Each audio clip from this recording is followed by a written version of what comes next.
Hi everyone, welcome back to the channel. This is Ikram Iman और आज हम शुरू करने वाले हैं आपका फेमिनिस्ट वाला topic in understanding international relation.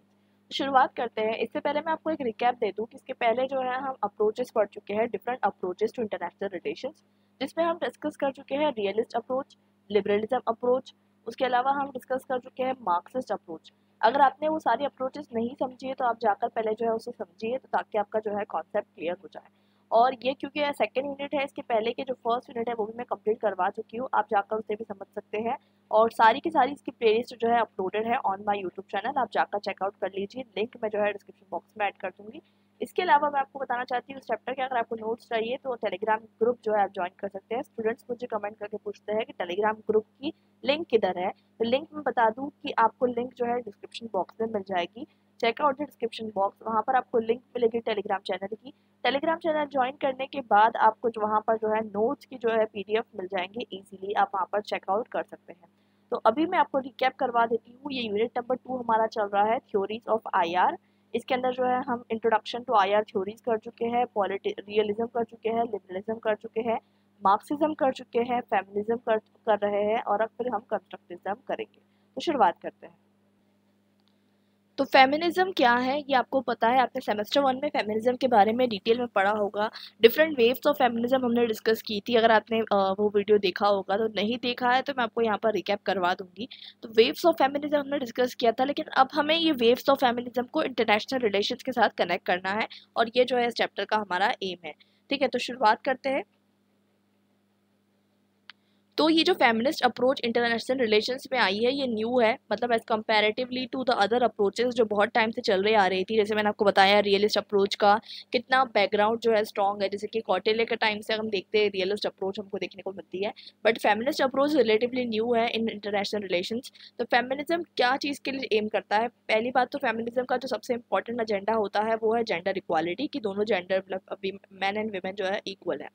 दूसरी चीज़ यहाँ पर ये आती है कि 1980s के बाद से आपको देखने को मिलता है आईआर के डिसिप्लिन में जो है आपको फेमिनिज्म का ग्रोथ जो है वो दिखने को मिल जाता है। अब हमें देखने को मिलता है कि इस तरीके से क्यों ऐसा हुआ। देखिए, कोल्ड वार जब खत्म हो रहा था, तो कोल्ड वार खत्म होने के बाद, कोल्ड वार कब खत्म हो रहा था आपको पता है, 1990 के अंदर जो है कोल्ड वार खत्म हो गया था और उसकी शुरुआत 1980 से ही हो चुकी थी। तो उस टाइम पे हमें देखने को मिलता है कि कुछ नए तरीके के इश्यूज निकल कर आ रहे थे। उस टाइम पे आप देखेंगे इन्वायरमेंटल इश्यूज भी निकल कर आ रहे थे, साथ साथ बहुत सारे डिफरेंट इश्यूज को जो है चैलेंज किया जा रहा था। तो वो सारे इश्यूज को कहीं ना कहीं जो है फेमिनिस्ट स्कॉलर्स ने लिया और फेमिनिस्ट स्कॉलर्स ने ये बताया कि इंटरनेशनल रिलेशंस में भी जेंडर का किस तरीके से इम्पोर्टेंट रोल है। और वो ये बताते हैं, फेमिनिस्ट स्कॉलर्स का एंटायर जो एम है वो ये है कि जितना भी पूरा का पूरा जो इंटरनेशनल रिलेशंस बेस्ड है, ठीक है, पूरा का पूरा जो आईआर बेस्ड है, ये मेल सेंट्रिक है। इसका मतलब ये है कि पूरा का पूरा इंटरनेशनल रिलेशंस जो है वो मेल के अराउंड रिवॉल्व करता है, इसमें विमेन की जगह नहीं है, इसमें विमेन की जगह नहीं है। तो इसलिए कहीं ना कहीं जो है वो इसको इसके लिमिटेशन बताते हैं कि पूरा का पूरा आईआर मेल के सेंट्रिक है, तो विमेन कहाँ गई। तो विमेन को जो है वो कहीं ना कहीं जो है बीच में लाने की कोशिश करते हैं। सेकेंडली यहाँ पर वो सारी चीज़ों का क्रिटिसिज्म देते हैं, जैसे कि लिबरलिज्म का, रियलिज्म का और कंस्ट्रक्टिविज्म का। तो अब शुरुआत करते हैं समझने की कि ये फेमिनिज्म का किस तरीके से ग्रोथ हुआ, उसके वेव्स क्या है और इसके इंटरनेशनल रिलेशंस में रोल क्या है। तो फेमिनिस्ट एक मूवमेंट जो है शुरू हुआ, वो स्टार्टिंग में जब शुरू हुआ तो ऐसा माना जा रहा था कि social economic and political equality तक लिमिटेड था ये। ठीक है, कि दोनों भी जो मैन एंड वुमेन है उसको social equality, social economic and political equality मिले। लेकिन बाद में जाकर ये मूवमेंट जो है बहुत ज़्यादा वाइड स्प्रेड होने लग गया। ठीक है, अगर हम वेव्स की बात करें, वेव्स क्या होते हैं, तो वेव्स मैं आपको समझाती हूँ। ये वाला वेव नहीं है जो समुद्र में आता है, ये वेव जो है डिफरेंट जनरेशन है, डिफरेंट टाइम पीरियड्स है, जहाँ पर जो है एक वेव उठकर आती है। जैसे कि समझिए कि इंडिया के कंटेक्स्ट में अगर आप देखें, तो इंडिया के कंटेक्स्ट में डिफरेंट टाइम पे डिफरेंट वेव्स निकल कर आती है। जैसे अगर आप समझे इंडिया के इंडिपेंडेंस की कहानी को अगर आप समझने की कोशिश करते हैं, तो इंडिया की कहानी में आप समझेंगे कि 1935 क्यों इम्पोर्टेंट है। ठीक है, गवर्नमेंट ऑफ इंडिया एक्ट आया। ठीक है, 1942 क्यों इम्पोर्टेंट है, क्रिप्स इंडिया मिशन आया। तो डिफरेंट वेव चल रहा था। जैसे कि हम कहते हैं ना कि इंडिया के इंडिपेंडेंस के अंदर हम बोलते हैं इंडियन नेशनल कांग्रेस का एक वेव चल रहा था, फिर एक्सट्रीमिस्ट का उसके पहले जो वेव चल रहा था, ठीक है, उसके बाद आया। तो ये जो है तरीके का डिफरेंट वेव्स होते हैं, वैसे ही फेमिनिज्म के अंदर भी डिफरेंट तरीके के वेव्स होते हैं। तो अब ये 4 वेव है, बेसिकली इसको हम पढ़ने वाले हैं और समझने वाले हैं। तो जो सबसे पहला वेव था वो शुरुआत हुई थी उसकी 19th सेंचुरी के अंदर और उसकी जो है 20th सेंचुरी तक वो चल रहा था। उनका मेन कंसर्न था voting rights, education, access to public offices, ये सारे उनके मेन कंसर्न्स थे। तो कहने का मतलब ये है कि स्टार्टिंग में तो सिर्फ राइट्स ऑन पेपर हम मांगते हैं ना, जो चीज़ जैसे कि पहले तो आपको पता है इन अर्ली 19th सेंचुरी की बात हो रही है यहाँ पर, तो अर्ली 19th सेंचुरी में आपको पता है क्या हो रहा था, मैं आपको बता दूँ कि फ्रेंच में declaration of rights and women जो है निकाला गया। तो जहाँ पर वहाँ पर जो है सिर्फ और सिर्फ प्रॉपर्टीड मैन को राइट दिए गए थे, सोचिए। और 21 ईयर्स के लोग जो प्रॉपर्टीड मैन है उनको राइट्स दिए गए। बाद में जाकर आर्ग्यू किया गया कि जो प्रॉपर्टीड मैन नहीं है उनको भी राइट्स दिया जाए, ठीक है।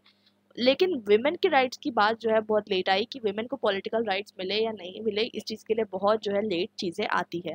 तो बेसिकली यहाँ पर हमें देखने को मिलता है कि जो पॉलिटिकल राइट्स है विमेन को बहुत लेट मिले। मतलब 19th सेंचुरी में जो है स्ट्रगल शुरू हुआ कि अब सिर्फ और सिर्फ मैन को राइट मिल रहा है तो विमेन को भी राइट मिलना चाहिए। तो ये जो है राइट्स की डिस्कशन उस टाइम पे शुरू हुआ और फिर उसके बाद जो है धीरे धीरे सारी वेव जो है शुरू होती है। अब जो सेकेंड वेव शुरू होती है, सेकेंड वेव का जो स्ट्रगल है वो 1960 से शुरू होता है, 1990s तक चलता है। ये रेडिकल डिमांड्स करता है। रेडिकल डिमांड्स करता है मतलब ये बेसिकली पर्सनलिस्ट पॉलिटिकल की बातें करता है। पर्सनलिस्ट पॉलिटिकल का इंटायर आर्ग्यूमेंट हमने चैप्टर 1 में डिटेल में पढ़ा था, सॉरी सेमेस्टर 1 में हमने डिटेल में पढ़ा था। पर्सनलिस्ट पॉलिटिकल में मैंने आपको बताया था कि बहुत सारे इश्यूज होते हैं। जैसे इंडियन कंटेक्स्ट में अगर आप देखें तो बहुत सारे इश्यूज होते हैं, जैसे कि डॉरी सिस्टम जो कि एक हिंदू सोसाइटी में एग्जिस्ट करता है। उसके बाद अगर हम देखेंगे कि बहुत सारे ऐसे जो है मतलब बहुत सारे इवेंट्स है अगेंस्ट द वुमेन, जैसे कि अगर आप देखेंगे कि वुमेन को जो है क्या कहते हैं रिचुअल्स में शामिल नहीं होने दिया जाता है, कहीं ना कहीं सारे डिस्क्रिमिनेशन किया जाता है। उनको जो है in that period of in that menses के बीच में उनको जो है कहीं ना कहीं बहुत सारे जो है गाँव में आज भी ये प्रथा चलती है कि उनके जो है घर से बाहर निकाल दिया जाता है या बाहर वाले रूम में उनको सेग्रीगेट सेपरेशन किया जाता है। तो ये सब चीज़ें पर्सनल होती है। लेकिन पर्सनलिस्ट पॉलिटिकल का जो आर्ग्यूमेंट आता है वो ये बताता है कि ये सारी चीज़ें जो पर्सनल है, जिसको आप पर्सनल समझ रहे हैं, ये सारी चीज़ें पर्सनल नहीं है। इनफैक्ट ये सब चीज़ें पॉलिटिकल है और इसलिए इसको जो है पॉलिटिकल स्फेयर में लाने की इसलिए ज़रूरत है ताकि विमेन को जो है राइट्स मिल सके। तो ये बहुत टाइम तक मुद्दा चलते रहा कि पब्लिक और प्राइवेट के बीच का जो डिबेट है कि पर्सनल इज पॉलिटिकल के बीच में, कि जो जितनी भी चीज़ें हैं जैसे कि विमेन के अगेंस्ट जो पर्सनल स्फेयर में होती है और वो कहा जाता है कि पर्सनल स्फेयर से रिलेटेड है, वो प्राइवेट पब्लिक स्फेयर से रिलेटेड नहीं है। लेकिन फेमिनिस्ट स्कॉलर्स ये कहते हैं कि नहीं, ये पर्सनल स्फेयर से रिलेटेड नहीं है, ये पब्लिक स्फेयर से रिलेटेड है। बिकॉज कहीं ना कहीं स्टेट का बहुत इंपॉर्टेंट रोल होता है in terms of marriage, in terms of everything. जैसे कि अगर आप देखें कि इंडिया में चाइल्ड मैरिज का जो है सिस्टम चल रहा था बहुत टाइम से, तो इसको कंट्रोल करने के लिए स्टेट ने लॉज बनाए हैं। तो अब स्टेट अगर मैरिज के इंस्टीट्यूशन में जो है अगर एंट्री ले रहा है, उसमें अगर कहीं ना कहीं वो लॉज बना रहा है, तो मतलब स्टेट का काम है कि पर्सनल स्फेयर में भी जो है वो लॉज बनाए और विमेन के लिए इमेंसिपेशन के लिए काम करे। तो ये जो है पर्टिकुलरली 1960 से 1990s के बीच में चल रहा था, जिसमें आपको देखने को मिलता है कि दहेज प्रथा के बहुत ज़्यादा जो है क्रिटिसिज्म किया गया, फिर गवर्नमेंट की तरफ से लॉज बनाए गए। लेकिन उसके बावजूद हम देखते हैं कि अभी भी जो है ये चीज़ें चल रही है। फिर थर्ड वेव शुरू होती है 1990s के अंदर। इसका बेसिकली क्या एम होता है? इसका एम ये होता है कि जिस तरीके से हम देखते हैं कि बहुत सारी कंट्रीज़ में अगर हम देखें ध्यान से, अगर हम समझें तो स्पेसिफिकली अगर हम समझने की कोशिश करें तो कुछ विमेन जो है ज़्यादा दूसरी विमेन से और ज़्यादा जो है ऑप्रेस्ड है। जैसे कि फॉर एग्जांपल अगर आप एक वाइट विमेन को कंपेयर करें, वाइट विमेन मतलब मैं यहाँ पर कलर की बात नहीं कर रही हूँ, इन टर्म्स ऑफ अगर हम European countries, American countries white women की बात करें और एक जो है क्या कहते हैं ब्लैक वुमेन, वैसे इस टर्म्स को डोनेट नहीं करना चाहिए बट हाँ ये चीज़ जो है रेस के बेसिस पे एग्जिस्ट करती है, कलर के बेसिस पे डिस्क्रिमिनेशन एग्जिस्ट करते हैं। तो एक स्टडी शो करती है कि ब्लैक वुमेन जो है ज़्यादा डिस्क्रिमिनेशन फेस करती है as compare to white women, because South Africa में ऑलरेडी बहुत ज़्यादा जो है आप देखेंगे कि कहीं ना कहीं ऑफकोर्स ही बात है एक्सप्लॉयटेशन बहुत टाइम तक रहा है, उसके कारण ऑपरेस्ड हो चुकी है वेमेंस और ज़्यादा जो है उनकी वॉइसेस जो है वो वीक है। वैसे ही कंपैरेटिवली अगर आप रिच वेमेन देख लीजिए और पुअर वेमेन देख लीजिए तो वहाँ पर भी आपको देखने को मिलता है कि पुअर वेमेन जो है ज़्यादा ऑपरेस्ड है as compare to rich women. ठीक है, तो ये चीज़ जो है इस पे फोकस यहाँ पर आपको देखने को मिलता है। तो मैंने आपको ये बताया कलर के बेसिस पे, रेस के बेसिस पे, post colonial experiences. Of course ही बात है कि जो कंट्रीज़ कॉलोनीज रह चुकी है जैसे इंडिया और दूसरी कंट्रीज़ जो कॉलोनीज रह चुकी है, वो सारी कंट्रीज़ की वुमेन ज़्यादा एक्सप्लॉयटेड है एज़ कम्पेयर टू वो कंट्रीज़ जो कॉलोनियल पावर रह चुकी है। तो आई थिंक आपको ये चीज़ें जो है क्लियर हो गई होगी। तो फिर फोर्थ वेव जो है उसकी शुरुआत होती है, फोर्थ वेव की शुरुआत होती है रिसेंट डेवलपमेंट हुआ 2008 से और यहाँ पर हम देखते हैं ना इंटरनेट पे आजकल आपको हर चीज़ देखने को मिलती है कि वेमेन के लिए हर जगह पे बोलते हैं ना कि हाँ भाई वेमेन को राइट्स देने हैं, ऐसा करना है वैसा करना है, बहुत सारी चीज़ें आपने देखी होगी यूट्यूब पे, गूगल पे, ट्विटर पे, फेसबुक पे। तो ये सारी चीज़ें जो है वेमेन के राइट्स जो है आजकल डिस्कस हो रहे हैं इन द इंटरनेट वगैरह। तो ये जो है हमारा फोर्थ वेव ऑफ डेवलपमेंट है। बट ये जितनी भी वेव्स है इसके अंदर एक चीज़ जो कॉमन है वो ये है कि सारी की सारी वेव्स जो है इस पे फोकस करती है कि विमेन के लिए जो है डिसएडवांटेज है, विमेन के लिए जो है पावर स्ट्रक्चर्स में कहीं ना कहीं जेंडर इनक्वालिटी है। जैसे कि इंडिया में बहुत टाइम से बात हो रही है कि विमेन को जो है 1/3 रिजर्वेशन दिया जाएगा इन गवर्नमेंटल ऑर्गेनाइजेशन, लेकिन विमेन को जो है फिर भी नहीं दिया जा रहा और ये बिल जो है अभी तक पेंडिंग है। और ये हर गवर्नमेंट आती है अभी भी प्रेजेंट गवर्नमेंट की हाँ हम देंगे देंगे और जो है कोई देने के लिए तैयार नहीं है। तो बेसिकली ये जो है एक पर्टिकुलरली बहुत ज़्यादा इम्पॉर्टेंट जो है फीचर है कि वेमेन का जो है वेमेन की पॉपुलेशन अगर देखा जाए तो मोर देन हाफ, क्योंकि इंडिया की अभी रिसेंट सेंसस के अकॉर्डिंग अगर आप देखें तो for the first time in India women has outnumber the man. ठीक है, तो अगर हम सेक्स रेशियो देखें तो there are more women in India as compare to man. But उसके बावजूद जो है even though after that only 1/3 of rights मांगे जा रहे हैं, बट वो भी जो है नहीं दिए जा रहे बाय द पॉलिटिकल लीडर्स। तो ये जो है आपको एक चीज़ देखने को मिलती है।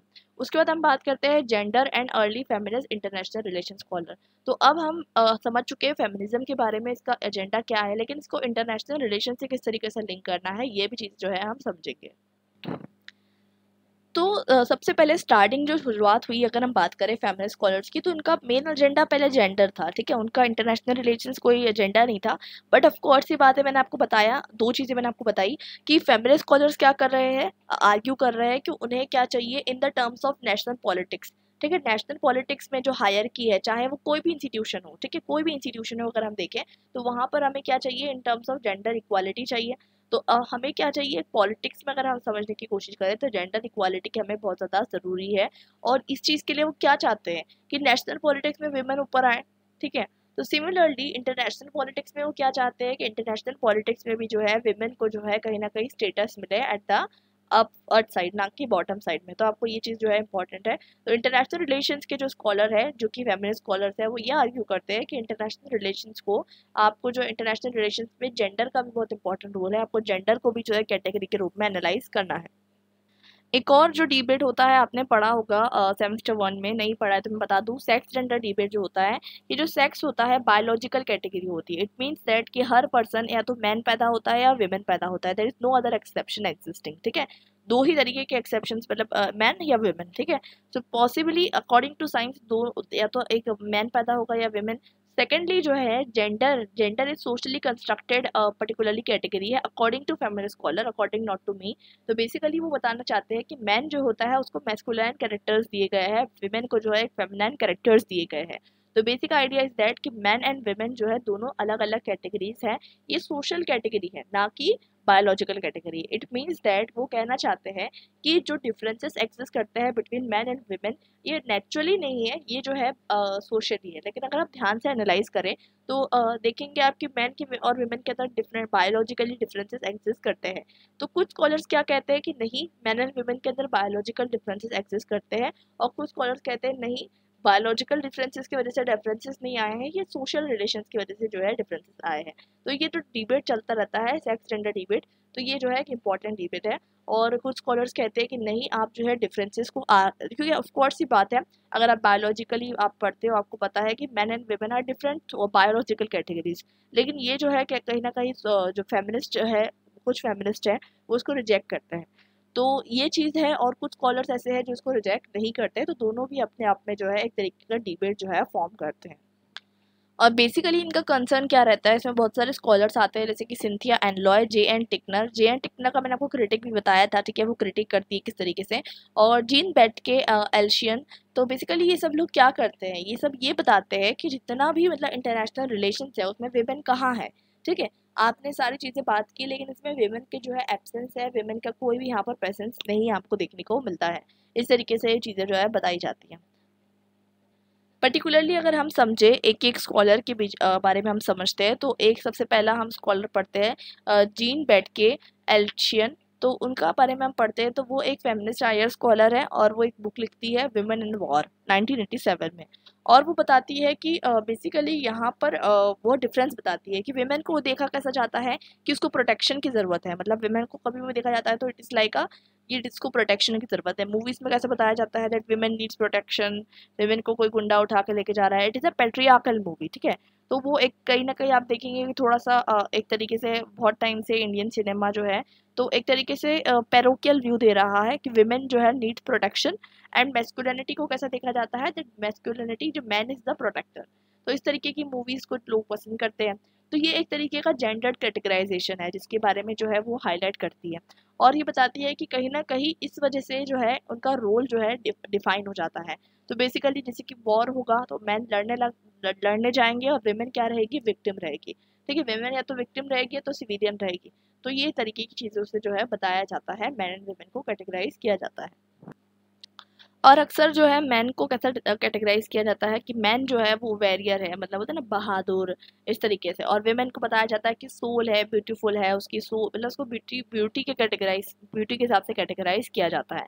इस चीज़ को वो आर्ग्यू करती है। उसके अलावा वो ये बताती है कि मैन एंड वेमेन जो है कहीं ना कहीं उनके बीच में जो इनइक्वालिटी एग्जिस्ट करती है ये सिर्फ और सिर्फ पावर स्ट्रक्चर्स की वजह से नहीं है। बेसिकली ये इसकी वजह से भी है क्योंकि जनरली जो हमने मान लिया है, जो हमारे जनरल कहीं ना कहीं हम जो डेली लाइफ में जीते हैं, हमारा एक्सपीरियंसेस है, उसके बेसिस पे भी जो है कहीं ना कहीं इनक्वालिटी एग्जिस्ट करती है। और वो बताती है कि ये जो प्रोसेस चला आ रहा है, जैसे कि अगर हम हिस्ट्री को समझे तो हिस्ट्री को अगर हम समझे तो बहुत टाइम से जो हिस्ट्री है उसके अंदर आप देखेंगे कि कहीं ना कहीं मैन को जो है, अब सिर्फ हिस्ट्री जो है वो मैन की लिखी गई है। एक राजा था, एक ये था, उसने ये किया वो किया। तो history is written in the terms of man and not women. तो वेमेन को कहीं ना कहीं इनसिग्निफिकेंट बताया गया है, और वेमेन को जो है कहीं ना कहीं बहुत सारी चीज़ें उसकी हाईलाइट नहीं की गई है। तो ये चीज़ को वो आर्ग्यू करके बताती है। दूसरी एक फेमिनिस्ट स्कॉलर है वो है सिंथिया एंड।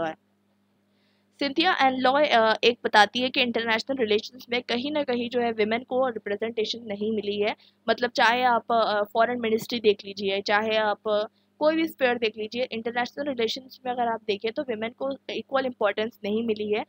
ये ऐसा कहना चाहता है, ऐसा कहना चाहती है सिंथिया एंड लॉय। तो ऐसा क्यों कहना चाहती है, बिकॉज वो बताती है कि कहीं ना कहीं विमेन का जो है एब्सेंस है, मतलब कहीं पर भी विमेन की बात नहीं की जा रही, इसलिए वो क्वेश्चन उठाती है कि where are the women, where are the women.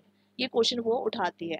और दूसरी चीज़ यहाँ पर ये बात बताती है, वो एक बुक लिखती है अपनी, बनाना बीचेस एंड बेसिस, ठीक है। तो बनाना बीचेस एंड बेसिस बहुत नाम अजीब है, बट उनकी बुक में वो क्या बताने की कोशिश करती है कि विमेन जो है क्या कहते हैं इंटरनेशनल रिलेशंस में बिल्कुल विजिबल नहीं है, ठीक है, बिल्कुल भी विजिबल नहीं है। इसका मतलब ये है कि इंटरनेशनल रिलेशंस में किस तरीके से विमेन को दर्शाया जाता है, जैसे कि डिप्लोमेट की कोई वाइफ है, कुक है, नर्स है, इस तरीके से जो है बताया जाता है कि पर्टिकुलरली विमेन को किस तरीके से दर्शाया जाता है कि विमेन हॉस्पिटेबल है, विमेन जो है कहीं ना कहीं एक तरीके से आप इमेजिन करिए जैसे कि वो आपको बता रहे हैं कि डिप्लोमेट की वाइफ है, ठीक है, वो एक फ्रेंडली डिनर पार्टी होस्ट कर रही है और सब लोग आ रहे हैं, ठीक है।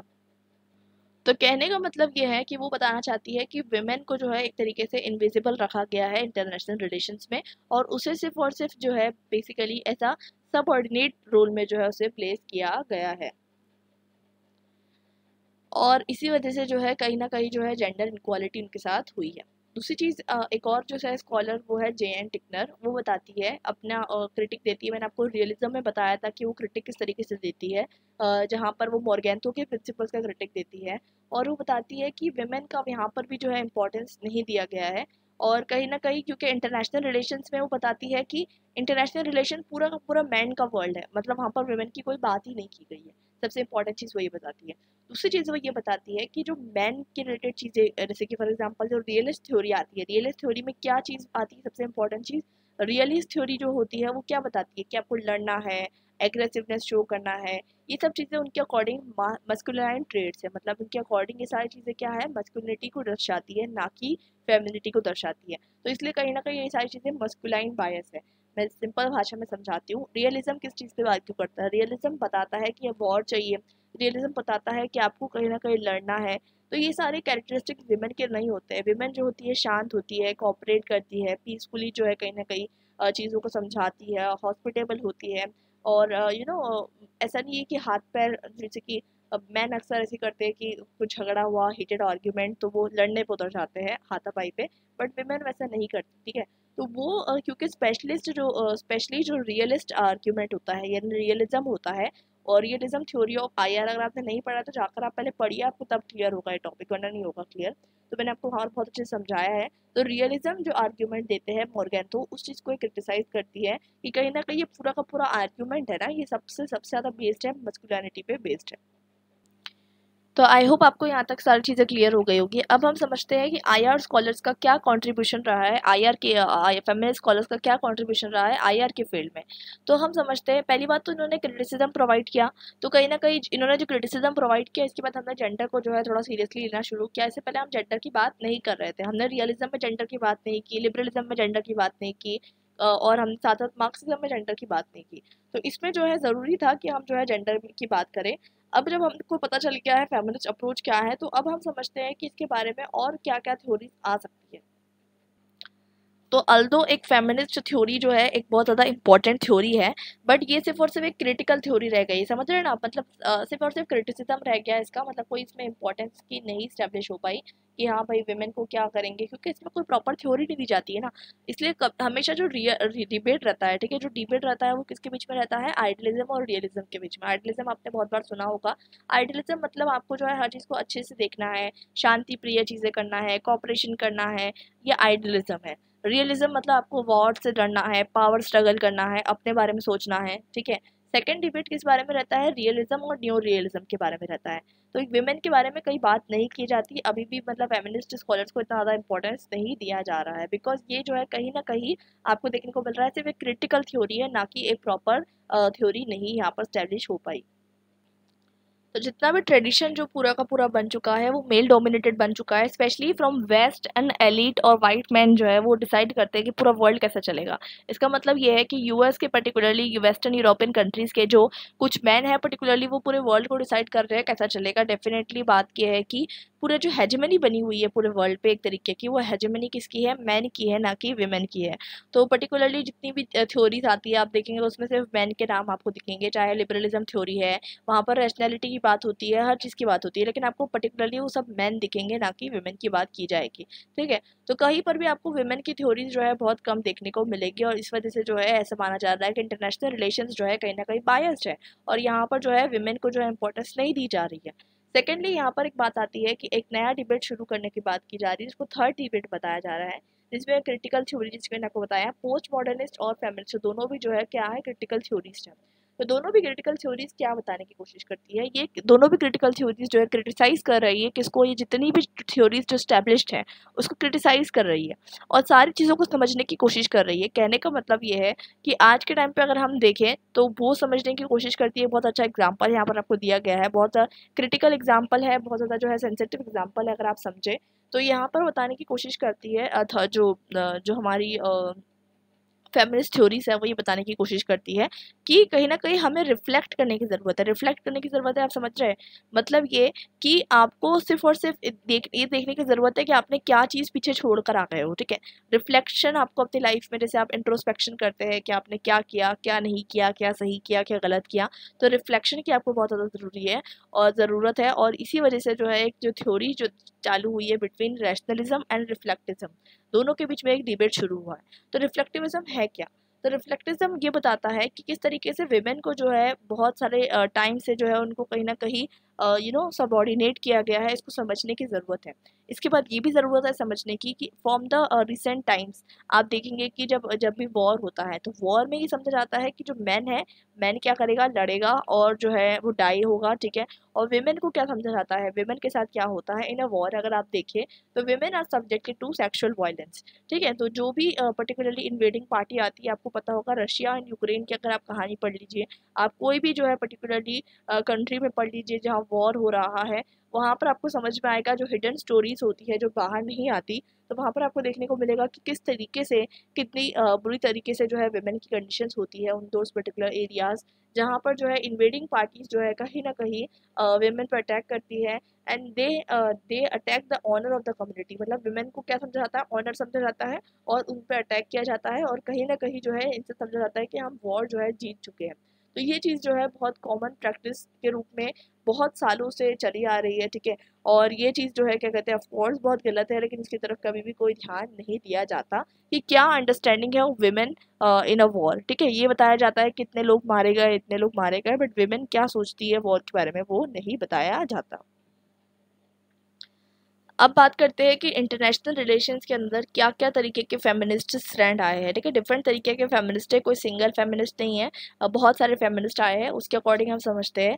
तो पहला फेमिनिज्म है डिफरेंस फेमिनिज्म, और ये जो है पर्टिकुलरली गोल्डस्टीन और पेवहाउस द्वारा जो है डेवलप किया गया है।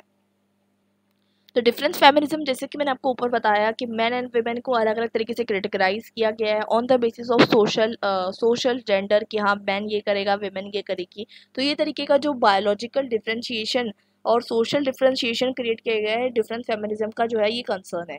यहाँ पर मैंने आपको पहले सारी चीज़ें बता दी ऑलरेडी कि वुमेन को एज अ मतलब केयर टेकर माना जाता है, मैन को एज अ ब्रेड विनर माना जाता है। ये डिफरेंस फेमिनिज्म का पॉइंट है। सारा पॉइंट यही है कि सारा जो डिफरेंस है बिटवीन मैन एंड वुमेन, यही इस पे फोकस करता है डिफरेंस फेमिनिज्म। तो आई होप आपको ये चीज़ जो है क्लियर हो जाएगी। सेकंड जो है लिबरल फेमिनिज्म। तो लिबरल फेमिनिज्म क्या करता है? लिबरल फेमिनिज्म सबसे इंपॉर्टेंट चीज़ आर्ग्यू करता है कि मैन एंड वुमेन इक्वल है, ठीक है। ये बाद में जाकर दूसरे स्कॉलर्स ने जो है आर्ग्यू किया कि मैन एंड वुमेन इक्वल नहीं है, ठीक है, वो मैं आगे बताऊंगी आपको। तो उसके बाद मैन एंड वुमेन इक्वल है, लिबरल फेमिनिस्ट ऐसा मानते हैं। क्यों इक्वल मानते हैं उनको, और क्या मानते हैं? वो बोलते हैं कि हमें जो है मतलब हर जगह पे, चाहे वो लीडर्स हो, चाहे मिलिट्री हो, चाहे ऑर्गेनाइजेशंस हो, हर जगह पे आपको जो है क्या करना है, विमेन के लिए सीट्स भी देनी है और विमेन को जो है कहीं ना कहीं पावर स्ट्रक्चर्स का पार्ट बनने देना है।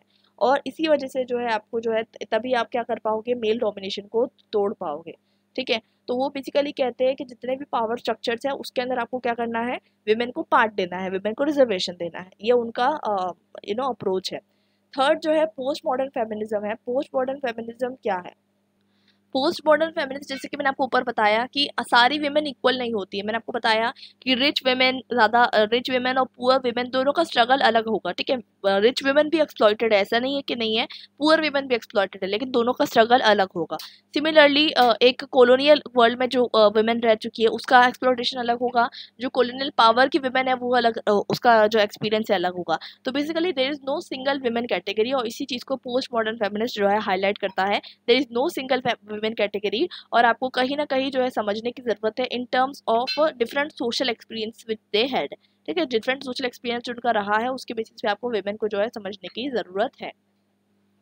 अब हम समझने की कोशिश करते हैं कि मेजर थीम्स क्या है in terms of international relations, जो कि फेमिनिस्ट स्कॉलर्स द्वारा दिए गए हैं। तो फेमिनिस्ट स्कॉलर्स के डिफरेंट अप्रोचेस हैं, और फेमिनिस्ट स्कॉलर्स ये मानते हैं सबसे इंपॉर्टेंट कुछ चीज़ें उनके बीच में कॉमन है, ठीक है। तो वो कॉमन चीज़ें क्या है वो हम समझने वाले हैं। तो पहली चीज़ वो मानते हैं स्टेट एंड पावर। तो ऑफकोर्स ही बात है, वो मानते हैं कि पूरा का पूरा जो पावर है वो किसके हाथ में है? स्टेट के हाथ में। अब स्टेट के हाथ में पावर है तो समझ में आ गया। तो according to feminist scholars, state जो है वो कहीं ना कहीं जो है मैन को रिप्रेजेंट करता है। कैसे? बिकॉज स्टेट को जो है इन टर्म्स ऑफ कैसे डिफाइन किया जाता है, military, industry, decision making body, policy makers, मतलब कहीं ना कहीं स्टेट को बताया जाता है in terms of hard power. जैसे कि मैंने आपको बताया कि जैसे कि यूएस की अपनी हार्ड पावर है, यूएस का एक बहुत बड़ी मिलिट्री है, US has the largest military, और उसकी जो है कहीं ना कहीं पावरफुल, उसकी जो पावर है वो किस तरीके से रिप्रेजेंट की जाती है in terms of its defence, ठीक है। तो ये सारी चीज़ें जो है उससे जो बताई जाती है, और यही सारी चीज़ें जो है मैस्कुलिनिटी का जो है कहीं ना कहीं एग्जाम्पल है। और इसलिए जो है फेमिनिस्ट स्कॉलर्स बताते हैं कि स्टेट जो है कहीं ना कहीं मैन को दर्शाता है। और समझा कैसा जाता है, मैं आपको एक डायग्राम से समझाती हूँ, आपको शायद समझ में आ जाए। देखिए, नेशन स्टेट का एक कॉन्सेप्ट आपने सुना होगा, तो समझाया कैसा जाता है कि ये समझ लीजिए स्टेट है और ये नेशन है। तो मतलब जो हमारा नेशन है ना, इसको प्रोटेक्ट कौन कर रहा है? स्टेट कर रहा है। स्टेट मतलब क्या है? स्टेट कुछ नहीं है, एक तरीके से गवर्नमेंटल बॉडी है जिसमें डिफेंस है, जिसमें मिनिस्ट्री है, जिसमें रूल्स एंड रेगुलेशंस है, हार्ड पावर्स है। तो ये जो स्टेट है ये कहीं ना कहीं जो है डिफेंड कर रहा है ये नेशन को। तो नेशन क्या है? सॉफ्ट पार्ट है। तो नेशन जो है कहीं ना कहीं सॉफ्ट पार्ट है, जिसमें कल्चरल आइडेंटिटी, सोशल कंस्ट्रक्ट ये सब आ जाता है। तो नेशन को एज अ वेमेन बताया जा रहा है, और जो स्टेट है उसको मैन बताया जा रहा है। अकॉर्डिंग टू फैमिली स्कॉलर ऐसा जो है वो मतलब उनके अकॉर्डिंग इस तरीके की चीज़ें हो रही है। तो वो नेशन और स्टेट को जो है इस तरीके से बताती है कि नेशन जो है वो वेमेन है, और स्टेट क्या है? स्टेट है मैन। और मैन जो है कहीं ना कहीं प्रोटेक्ट कर रहा है विमेन को। इस तरीके से उनका सोच है, ये सोच होती है अलग अलग लोगों की। तो वो बताने की कोशिश करते हैं कहीं ना कहीं जो भी जितनी भी, क्योंकि आप ये ऐसा क्यों बता रहे हैं, वो क्यों उनको ऐसा बताने का शौक चल रहा है, बिकॉज वो ऐसा बता रहे हैं कि जितना भी आप देखेंगे political sphere of any country, आप इंडिया देख लीजिए, आप कोई भी कंट्री देख लीजिए, वहाँ पर विमेन जो है अंडर रिप्रेजेंटेड ही है इन जेंडर रोल। कहीं पर भी आपको ज़्यादा विमेन दिखेगी नहीं, in terms of army, in terms of police, in terms of defence, in terms of political parties, कहीं भी आपको नहीं दिखेगी। इसलिए कहीं ना कहीं वो बता रहे हैं कि स्टेट जो है वो मैन से रिलेटेड है।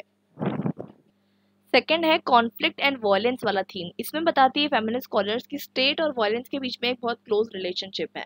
अब आप कहेंगे स्टेट और वायलेंस में क्या रिलेशनशिप है? देखिए, जितना ज़्यादा स्टेट जो है अपने हार्ड पावर पे खर्चा करेगा, उतना ज़्यादा स्टेट जो है कहीं ना कहीं मिलिट्री एक्सपेंडिचर पे खर्चा कर रहा है, और बाकी जगह से जो फंड है वो डाइवर्ट कर रहा है। मतलब जो फंड एजुकेशन में जा सकता था, जो फंड हेल्थ केयर में जा सकता था, जो फंड जो है कहीं ना कहीं दूसरी जगह जा सकता था जो यूजफुल है, वो कहीं ना कहीं कहाँ जा रहा है, मिलिट्री पे जा रहा है। और ये वॉयलेंस के लिए खर्च होगा, डेफिनेटली वॉयलेंस के लिए खर्च होगा। तो in terms of aggression, destruction और डोमिनेशन के लिए ये चीज़ें जो है खर्च होने वाली है। तो कहने का मतलब ये है, वो बताने की कोशिश कर रहे हैं कि जितना ज़्यादा आप मिलिट्री को बढ़ाओगे, उतना ज़्यादा आप स्ट्रक्चरल वॉयलेंस को बढ़ावा दे रहे हो। तो कहने का मतलब ये है कि आप जो है मस्कुलिनिटी बढ़ा रहे हो, क्योंकि ये सारी चीज़ें मस्कुलिनिटी का सिंबल है। कहीं पर भी अगर आप कहेंगे तो विमेन को, अगर आप विमेन को जो है कैटेगराइज करना चाहेंगे, तो आप कहीं कभी भी ये नहीं कहेंगे कि विमेन जो है वॉयलेंस का एक तरीके से रूप है, नहीं कहेंगे। विमेन जो है पीस का, विमेन जो है कहीं ना कहीं आप कहते हैं ना कि विमेन जो है क्या कहते हैं, पीस का सिंबल है, ना कि डिस्ट्रक्शन का। तो वही चीज़ आपको यहाँ पर देखने को मिल रही है कि विमेन पे जो है क्या कहते हैं, कहीं ना कहीं विमेन का जो है यहाँ पर अकाउंट नहीं है। जो भी चीज़ें जो है मिलिट्री पे खर्च हो रही है, ये सारी की सारी चीज़ें जो है वॉयलेंस की तरफ जा रही है। और वॉयलेंस किसको दर्शाता है? मैस्कुलिनिटी को दर्शाता है। ये मैं नहीं कह रही हूँ, ये फेमिनिस्ट स्कॉलर्स कह रहे हैं। और दूसरी एक बहुत ही ज़्यादा जो ख़राब चीज़ है, जिस पे कोई ध्यान नहीं देता और जिस पे बहुत ज़्यादा मतलब डिस्ट्रक्शन, आप देखेंगे, आप पैलेस्टीन का एग्जांपल उठाकर देख लीजिए, वहाँ पर विमेन पे किस तरीके से वॉयलेंस हो रहा है। आप जो है एग्जांपल उठाकर देख लीजिए, अभी यूक्रेन के अंदर क्या क्या विमेन के साथ नहीं किया गया। वो उन लोगों को बंद कर दिया गया था केज में, उन लोगों के साथ the military man of other countries, देवर उनके साथ जो है सेक्सुअल वायलेंस, रेप, ये सारी चीज़ें जो है हो रही थी। लेकिन इस पे कोई ध्यान नहीं देगा। ये सारी चीज़ों पे जो है लोग क्या रहेंगे, ब्लाइंड रहेंगे। और जेंडर वायलेंस के ऊपर कोई बात नहीं करेगा, सिर्फ ये बात करी जाएगी कि नहीं भाई, इतने लोग मारे गए, इतने लोग मारे गए। और सेक्सुअल वायलेंस जो है ये वॉर का इनएविटेबल पार्ट है, ये होता है हर कंट्री में। जब वॉर होता है उसके साथ जो है ये सारी चीज़ें होने लग जाती है, और इसके बारे में कोई भी जो है बात नहीं करता, और ये सब जो है विमेन को ही सहना पड़ता है। और इसके बारे में जो है कोई बात नहीं करता। तो कहीं ना कहीं आईआर स्कॉलर्स जो है, फेमिनिस्ट आईआर स्कॉलर्स, इस चीज़ को जो है इंक्लूड करने की कोशिश कर रहे हैं in terms of international relations. Third point है वार एंड पीस। तो वार एंड पीस में बहुत इंटरेस्टिंग सा कॉन्सेप्ट जो है दिया जाता है। एक बुक लिखी जाती है एल्शन द्वारा, विमेन एंड वॉर। उसमें वो बताती है कि किस तरीके से ये जो मतलब सारी कहानी वही है, वो बताने की कोशिश करते हैं कि विमेन को अगर एज ए लीडर रखोगे ना, तो कभी भी वो इस तरीके के काम नहीं करेगी। मतलब विमेन को अक्सर लीडर नहीं बनाया जाता, ठीक है। अगर आप कोई भी कंट्री में देख लीजिए, इन टर्म्स ऑफ अगर आप यूएस को देख लीजिए, ठीक है, अभी आप देख लीजिए, क्योंकि क्या होता है ना कि विमेन थोड़ी सी सॉफ्ट होती है। विमेन को वॉर नहीं पसंद, विमेन को डिस्ट्रक्शन नहीं पसंद, विमेन को वायलेंस नहीं पसंद, विमेन को पसंद नहीं किसी की जान जाए।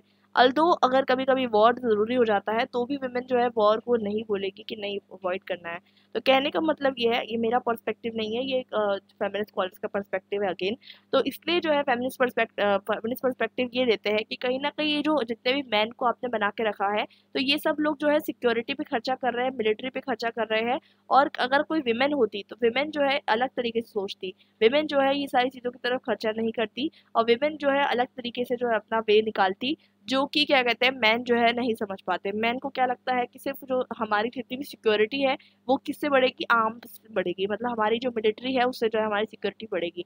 लेकिन ऐसा नहीं है, क्योंकि जितना ज़्यादा अगर आप सिक्योरिटी बढ़ाने की कोशिश करेंगे इन टर्म्स ऑफ आर्म्स, तो होगा क्या? इससे ये होगा कि आप भी आर्म्स बढ़ा रहे हो, सामने वाली कंट्री भी आर्म्स बढ़ाते जा रही है, इससे आर्म रेस शुरू हो जाएगी और इनसिक्योरिटी कभी खत्म होने वाली नहीं है। तो अब दूसरी बात यहाँ पर ये आती है कि विमेन जो है, विमेन को क्या देखा जाता है इन टर्म्स ऑफ विमेन अगर काम कर रही होती पीस एंड सिक्योरिटी के लिए, तो वो क्या करती, फूड सिक्योरिटी के लिए काम करती, ह्यूमन सिक्योरिटी के लिए काम करती, वाटर सिक्योरिटी के लिए काम करती। विमेन जो है डेवलपमेंटल एरियाज में काम करना पसंद करती है। और विमेन ये जो है क्या कहते हैं, फैक्ट है ये, अगर आप हिस्ट्री उठाकर देख लीजिए। और विमेन जो है एंटी वार स्ट्रगल के अगेंस्ट भी रही है। जैसे कि आपको पता है बहुत सारी ग्रेट विमेन वो शांति प्रिय चीज़ों को जो है प्रमोट करती है, कि शांति को प्रमोट करती है, ना कि वायलेंस को, डिस्ट्रक्शन को। और ये सारी चीज़ें जो है एग्रेशन, वायलेंस और डोमिनेंस, ये सब मैन का काम होता है। तो कहीं ना कहीं जो है इसके वजह से जो है विमेन को जो है ज़रूरी है कि विमेन जो है कहाँ पर आए एक्टिवली, जो है जो प्रोसेस है आज के टाइम पे, जो पॉलिटिकल प्रोसेस है जहाँ पर पीस एंड सिक्योरिटी की बात हो रही है, वहाँ पर विमेन को आना बहुत ज़्यादा ज़रूरी है। क्योंकि जब विमेन आएगी तो विमेन दूसरे इश्यूज़ को भी देखेगी, ना केवल एग्रेशन को देखेगी, वायलेंस को देखेगी। तो इसलिए जो है कहीं ना कहीं ये बात जो है इंपॉर्टेंस की जाती है। सेकेंडली आप देखेंगे नेशनल सिक्योरिटी का पॉइंट। नेशनल सिक्योरिटी का पॉइंट अगर हम देखें तो नेशनल सिक्योरिटी मिलिट्री पावर से अगेन वापस जो है लिंक्ड है। तो वापस मतलब घुमा फिरा के सारे पॉइंट वही है, कोई इसमें डिफरेंस नहीं है। नेशनल सिक्योरिटी मिलिट्री पावर से लिंक है, और फेमिनिस्ट स्कॉलर को लगता है कि मिलिट्री पावर जो है मैस्कुलिन व्यू ऑफ सिक्योरिटी है। मतलब घुमा फिरा के वही बात है और कुछ भी नहीं है। बिकॉज विमेन को क्या लगता है, विमेन को ऐसा समझाता है पैसिफिस्ट, मतलब विमेन शांति प्रिय होती है, और मैन जो होते हैं फाइटर्स होते हैं। तो इसलिए कहीं ना कहीं जो है आपको देखने को मिलता है कि नेशनल सिक्योरिटी का पॉइंट ही दिया जा रहा है कि नेशनल सिक्योरिटी को मेंटेन करने के लिए मिलिट्री पावर को बढ़ावा दिया जाता है, और मिलिट्री पावर को बढ़ावा देने के लिए कहीं ना कहीं मैन को बढ़ावा दिया जाता है। और इतनी सारी प्रॉब्लम्स हो रही है कंट्री में, ह्यूमन ट्रैफिकिंग हो रहा है, लोगों को बेच दिया जा रहा है, बॉन्डेज लेबर हो रहा है, डॉरी सिस्टम हो रहा है, देवदासी सिस्टम हो रहा है, कास्ट सिस्टम प्रैक्टिस किया जा रहा है। वो सारी चीज़ें जो विमेन के against equality, rape, domestic violence, वो सारी चीज़ों को जो है देखा कर दिया जाता है। और सिर्फ क्या देखा जाता है कि मिलिट्री है कि नहीं कंट्री की, और मिलिट्री के अकॉर्डिंग अगर मिलिट्री रहेगी तो ह्यूमन की सिक्योरिटी रहेगी, ऐसा माना जाता है। तो ये सारी चीज़ों को जो है क्रिटिसाइज करते हैं फेमिनिस्ट स्कॉलर कि नेशनल सिक्योरिटी का मतलब ये नहीं है कि आप सिर्फ और सिर्फ मिलिट्री की सिक्योरिटी पे ध्यान दो, आपको बाकी सारे इश्यूज पे भी ध्यान देना ज़रूरी है। और दूसरा एक पॉइंट ऑफ व्यू फेमिनिस्ट ये भी देते हैं कि आप ये मत समझ लीजिए कि फेमिनिस्ट को मतलब विमेन को ये मत समझ लीजिए कि बस वो शांति प्रिय ही है। क्योंकि वो कुछ एग्जांपल्स देते हैं, जैसे कि Margaret Thatcher, Indira Gandhi India के कंटेक्स्ट में आपको पता है, मेडेलिन ऑलब्राइट, कॉन्डोलेज़ा राइस। तो ये सब हार्ड लाइन विमेन थी, थोड़ी हार्ड पावर को पसंद करने वाली विमेन। इनके टाइम पे आप देखेंगे वॉर हुआ कंट्री में, उन्होंने जो है क्या कहते हैं वॉर को जो है प्रॉपर्ली हैंडल किया और हार्ड कोर डिसीजंस लिए। तो ये सब जो है क्या कहते हैं स्ट्रॉन्ग आयरन विल लेडीज ही कर सकती है। और कहीं ना कहीं जो है इन्होंने जो है ये चीज़ को चेंज कर दिया कि हाँ विमेन वॉर को पसंद नहीं करती, इस पॉइंट को उन्होंने चेंज कर दिया। तो इसलिए कहीं ना कहीं आप देखेंगे कि विमेन का ये जो कैटेगराइजेशन है ये भी गलत है, फेमिनिस्ट स्कॉलर ये मानते हैं। लेकिन उसके बावजूद वो मानते हैं कि कहीं ना कहीं आपको ये चीज़ भी ध्यान देनी है कि विमेन को कहीं ना कहीं कैटेगराइज किया जाता है अक्सर कि हाँ विमेन जो है पीस बिल्डिंग है। क्योंकि विमेन जो है सिर्फ एग्रेशन पे फोकस नहीं करती, विमेन को जब जरूरत पड़े तब वो एग्रेशन करती है, लेकिन मैन जो है वो हमेशा एग्रेशन करते हैं। तो इसलिए कहीं ना कहीं विमेन को जो है इस तरीके से लाया जा सकता है कि विमेन जो है क्या है, पीस बिल्डिंग प्रोसेस में कंट्रीब्यूट कर सकती है। इसलिए विमेन को ज़रूरी है कि वो पॉलिटिक्स में आए, इंटरनेशनल रिलेशंस में आए, डिफेंस में आए, सिक्योरिटी में आए, ये सारी चीज़ों में जो है विमेन का रोल जो है बढ़े। उसके बाद पॉइंट आता है identity and construction of knowledge. तो फेमिनिस्ट स्कॉलर्स ये भी मानते हैं कि नॉलेज के ऊपर किसकी हेजेमनी है, मतलब आपको जो चीज़ें पढ़ाई जा रही है वो कौन लिख रहा है, कौन बना रहा है, कौन से जेंडर्स ऐसे हैं जो कहीं ना कहीं नॉलेज के ऊपर हेजेमनी बना के रखे हैं और एक हायर कैरियर पैटर्न जो है बना के रखे हैं। ये भी बहुत इंपॉर्टेंट है। मतलब हमें जो है कौन जो है नॉलेज दे रहा है और हमारे सोशल रूल्स को कौन जो है कहीं ना कहीं एक्सप्रेस कर रहा है, ये चीज़ जो है वुमेन को बताने की जो है कोशिश की जा रही है, ये कौन बता रहा है। तो बेसिकली आइडिया ये है कि जो मैन है, मैन कहीं ना कहीं नॉलेज के ऊपर हेजेमनी बना के रखे। मैंने आपको पहले भी कहा था, अगर आप कोई भी फील्ड उठा के देख लीजिए आपको वहाँ पर देखने को मिलेगा कि मैन की हेजेमनी है, मैन का डोमिनेंस है। तो नॉलेज पैटर्न जो बनाया गया है वो हम पे इम्पोज किया गया है, ऐसा मानना है फेमिनिस्ट स्कॉलर्स का। दूसरी चीज़ यहाँ पर फेमिनिस्ट स्कॉलर्स एक और चीज़ आर्ग्यू करते हैं, वो बहुत इंपॉर्टेंट है कि जो कहीं ना कहीं आपको देखने को मिलता है कि हर फील्ड के अंदर ऐसा बताया जाता है, डिफरेंसेस बताए जाते हैं on the basis of gender, race, class, sexuality. तो ये सारे डिफरेंसेस जो है कहीं ना कहीं आपके दिमाग के अंदर जो है भरे जा रहे हैं और ये सब जो है सोशल कंस्ट्रक्टेड है और इसी वजह से जो है डिस्क्रिमिनेशन आपको देखने को मिलता है। सेकेंडली आपको देखने को मिलता है कि यहाँ पर जो है एक और सिस्टम को जो रिजेक्ट करते हैं फेमिनिस्ट स्कॉलर्स, वो है वेस्टफेलिया का। जो इंटायर इंटरनेशनल रिलेशन जहाँ से शुरुआत हुआ वो वेस्टफेलिया का था, लेकिन वहाँ पर जो है विमेन का कोई अकाउंट नहीं है, ऐसा कहकर जो है उसको रिजेक्ट कर देते हैं फेमिनिस्ट स्कॉलर। दूसरी चीज़ यहाँ पर ये आती है कि दूसरे जो सोशल कॉन्ट्रैक्ट थ्योरी है हॉब्स की, लॉक की, तो वहाँ पर भी जो है विमेन की कोई भी तरीके का, आपको पता है वहाँ पर कोई भी तरीके का लिंक नहीं है, इसलिए उसको भी रिजेक्ट कर देते हैं। दूसरी चीज़ यहाँ पर ये आती है कि बहुत बार जो है अक्सर जो है विमेन को जो है, मैंने आपको पहले बताया, अलग अलग तरीके के स्ट्रगल सहने पड़ते हैं, जैसे कि ऑनर किलिंग, सेक्सुअल वायलेंस, लेकिन इस चीज़ के बारे में जो है कोई भी बात नहीं कर रहा है। नेक्स्ट पॉइंट जो हमारा है वो है इंस्टीट्यूशंस एंड वर्ल्ड ऑर्डर। तो हम बात करते हैं इंस्टीट्यूशंस की। सेकेंडली वो डिस्कस करते हैं कि जो हमारा पूरा वर्ल्ड में जितने भी इंटरनेशनल इंस्टीट्यूशंस है वो सब में विमेन का क्या रोल है, उस चीज़ के बारे में जो है फेमिनिस्ट स्कॉलर्स जो है वो डिस्कस करते हैं।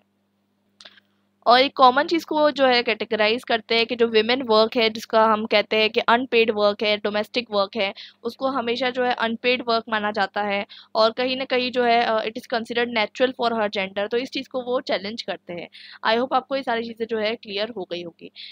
रिसेंटली जो है हम देखेंगे बहुत सारे लॉज बनाए जा रहे हैं, जैसे कि फॉर एग्जाम्पल आप देखेंगे वर्किंग कंडीशंस के लिए मैटरनल लीव बनाई जा रही है, इक्वल पे स्ट्रक्चर्स बनाए जा रहे हैं। तो ये सारी चीज़ें जो है आप देखेंगे फेमिनिस्ट के मूवमेंट्स के कारण जो है आपको देखने को मिल रहा है कि ट्रांसफॉर्मेशन आ रहा है। वर्ल्ड इशू में आप देखेंगे वर्ल्ड लेवल पे बात की जा रही है about reservation for women in United Nations, in various countries, जहाँ पर लीडरशिप पोजीशंस को वेमेन के लिए जो है रिजर्व करने की बात की जा रही है। अब नेक्स्ट पॉइंट है हमारा इनक्वालिटी एंड जस्टिस। सबसे इम्पॉर्टेंट चीज़ ये है कि सबसे इम्पॉर्टेंट मुद्दा जो होता है फेमिनिस्ट स्कॉलर्स का वो इनक्वालिटी ही होता है। तो inequality in terms of work, in terms of wages, in terms of jobs, तो ये सारी चीज़ों के बारे में जो इनक्वालिटीज़ है वो फेमिनिस्ट स्कॉलर्स जो है डिस्कस करते हैं। एंड मैंने अभी आपको बताया कि जो भी इनकम होती है earn by women is considered an additional income and man as a primary breadwinner. तो ये चीज़ को जो है कहीं ना कहीं चैलेंज करते हैं दी फेमिनिस्ट स्कॉलर। दूसरी चीज़ यहाँ पर देखी जाती है कि नेशनल इनकम भी जब हम कैलकुलेट करते हैं, आपको पता है नेशनल इनकम के अंदर कभी भी आपने पढ़ा होगा जीडीपी, जीएनपी, वहाँ पर जो है हम विमेन का जो अनपेड वर्क है उसको कैलकुलेट नहीं करते, जो डोमेस्टिक वर्क है उसे हम कैलकुलेट नहीं करते। सेकेंडली आपको पता है बहुत सारे इंस्टीट्यूशंस में जो है women are not paid as equal as man. तो ये सारी चीज़ें जो है आपको देखने को मिलती है। एक और प्रॉब्लम जो उभर कर आती है वो ये है कि women are mostly employed in the informal sector, और इनफॉर्मल सेक्टर में एम्प्लॉयड होने के कारण जो है दैट इज़ अ रीज़न कि कहीं ना कहीं आपको देखने को मिलता है कि विमेन जो है, विमेन की जॉब जो होती है इनसिक्योर्ड होती है, उनको सेक्सुअल वायलेंस जैसी चीज़ें जो है फेस करनी ही पड़ती हैं। तो आई होप आपको ये सारी चीज़ें क्लियर हो गई होगी। अब हम आ चुके हैं क्रिटिसिज्म के बारे में, मतलब हम फेमिनिस्ट स्कॉलर्स के बारे में जो क्या क्रिटिसिज्म है वो हम समझेंगे। तो बेसिकली यहाँ पर क्रिटिसिज्म ये दिया जाता है कि विमेन पे बहुत ज़्यादा ही फोकस किया जा रहा है, और यहाँ पर मैन के बारे में बात ही नहीं की जा रही है, और कहीं ना कहीं जो है आपको मतलब जब आप मैन को इतना ज़्यादा क्रिटिसाइज कर रहे हो, मस्कुलिनिटी को इतना क्रिटिसाइज कर रहे हो, तो कहीं ना कहीं आप मैन को जो है कहीं ना कहीं मैन के साथ डिस्क्रिमिनेशन आप शुरू कर रहे हो, ठीक है। तो बेसिकली मैन के साथ डिस्क्रिमिनेशन कैसे शुरू कर रहे हो, मतलब मैन को आप बता रहे हो कि वो ब्रेड विनर है, प्रोटेक्टर है, स्ट्रांग है, तो ये सारी चीज़ें बता रहे हो, तो मतलब मैन जो है अपने आप को आप मैन को भी जो है कैटेगराइज कर रहे हो, कैटेगरी बना रहे हो कि मैन जो है वो मैनली है। तो बेसिकली यहाँ पर जो है दोनों चीज़ों को आपको देखने की ज़रूरत है। तो वैसे ही जो है आईआर फेमिनिस्ट जैसे कि टिकनर जो है दोनों चीज़ों को क्रिटिसाइज करती है, जैसे कि मैस्कुलिनिटी को भी और फेमिनिटी को भी, ठीक है। कि मतलब कहीं ना कहीं आपको ये देखने की ज़रूरत नहीं है कि फेमिनिटी को और मैस्कुलिनिटी को आपको डिफाइन करने की ज़रूरत नहीं है, ताकि आप कोई पर्टिकुलर कैटेगरी ना बना लो कि ये मैन का काम है और ये विमेन का काम है। तो आई होप यहाँ तक आपको चीज़ें जो है क्लियर हो गई होगी। एक और क्रिटिसिज्म जो निकल कर आता है वो ये है कि खुद की कोई थ्योरी नहीं है फेमिनिज्म के बात, मतलब फेमिनिज्म ये नहीं बताता कि इंटरनेशनल रिलेशंस में डील कैसे करना है। अभी तक हमने पूरा पढ़ा, आपको कुछ भी ये नहीं लगा होगा कि इंटरनेशनल रिलेशंस में क्या करना है, वो किसी ने बात नहीं की। सिर्फ उनका जो है क्रिटिसिज्म जो है वो दे रहे थे, और कोई भी तरीके का उन्होंने जो है खुद का कोई थ्योरी नहीं दी, इसलिए इसे हम मेटा थ्योरी कहते हैं, और उनके पास कोई तरीके की ग्रैंड थ्योरी नहीं है। और कहीं ना कहीं जो है उन्होंने, मैंने आपको बताया, बाद में जाकर अलग अलग जो पोस्ट मॉडर्निस्ट स्कॉलर्स है उन्होंने ये भी कहा कि डिफरेंट वीमेन के डिफरेंट एक्सपीरियंस होते हैं। वेस्टर्न वीमेन का एक्सपीरियंस अलग होगा, थर्ड वर्ल्ड कंट्रीज के वीमेन का एक्सपीरियंस अलग होगा, जो कंट्रीज पोस्ट कॉलोनियल कंट्रीज में रह रही है उनका एक्सपीरियंस अलग होगा, लेकिन वो सारे एक्सपीरियंस को काउंट नहीं किया गया है। आई होप यहाँ तक आपको सारी चीज़ें जो है क्लियर हो गई हो। अब हम आते हैं कंक्लूजन के बारे में। तो हमने फेमिनिज्म के बारे में पढ़ा, फेमिनिस्ट एनालिसिस पढ़ा ऑफ इंटरनेशनल रिलेशंस। हमने ये समझा कि किस तरीके से इंटरनेशनल रिलेशंस को समझने के लिए फेमिनिज्म हमें हेल्प कर सकता है, और इसके बाद हमने ये भी देखा कि फेमिनिज्म के वेव्स क्या है, और फिर हमने ये भी समझा कि उसकी क्रिटिसिज्म क्या है। तो आई होप आपको ये सारी चीज़ें जो है क्लियर हो गई हो। इसके जो क्वेश्चन है वो हम पढ़ लेते हैं, ज़्यादा हार्ड नहीं है, ये बहुत ईजी सा चैप्टर था। हमें आईआर थ्योरी जो है इवेल्युएट करनी है फ्रॉम द फेमिनिस्ट पर्सपेक्टिव। तो फेमिनिस्ट पर्सपेक्टिव से जब हम आईआर थ्योरी को इवेल्युएट करेंगे तो मैंने आपको जो है ऊपर जितने पॉइंट्स बताए थे वो सारे पॉइंट्स आपको लिखने हैं, और बहुत सारे इश्यूज जो फेमिनिज्म को है इन द इंटरनेशनल रिलेशंस, जहाँ पर इक्वालिटी नहीं मिलती विमेन को, ये सारे इश्यूज जो मैंने आपको ऊपर डिस्कस किए थे वो सारे इश्यूज आपको यहाँ पर लिखने हैं। ठीक है, inequality and justice, institutions and world order, क्या क्या प्रॉब्लम्स है फेमिनिस्ट स्कॉलर्स को with the world system, with the international relations, ये सारी प्रॉब्लम्स क्या है वो आपको यहाँ पर जो है मेंशन करनी है। तो ये जो है आपको यहाँ पर मेंशन करनी है। तो ये जो है इसके साथ आपका आंसर जो है फिनिश हो जाएगा। तो अब हम मिलते हैं हमारे नेक्स्ट वीडियो में एक नए चैप्टर के साथ, कंस्ट्रक्टिविज्म को हम समझेंगे। आई होप आपको ये चीज़ें जो है क्लियर हो गई हो, नहीं समझ में आया और मुझे कमेंट सेक्शन में करके बताना। आई होप वैसे इसमें कुछ ऐसा ना होगा जो आपको ना समझ में आए, बट फिर भी आप मुझे कमेंट सेक्शन में करके बता सकते हैं। मिलेंगे हमारे नेक्स्ट वीडियो में। Till then bye and happy learning.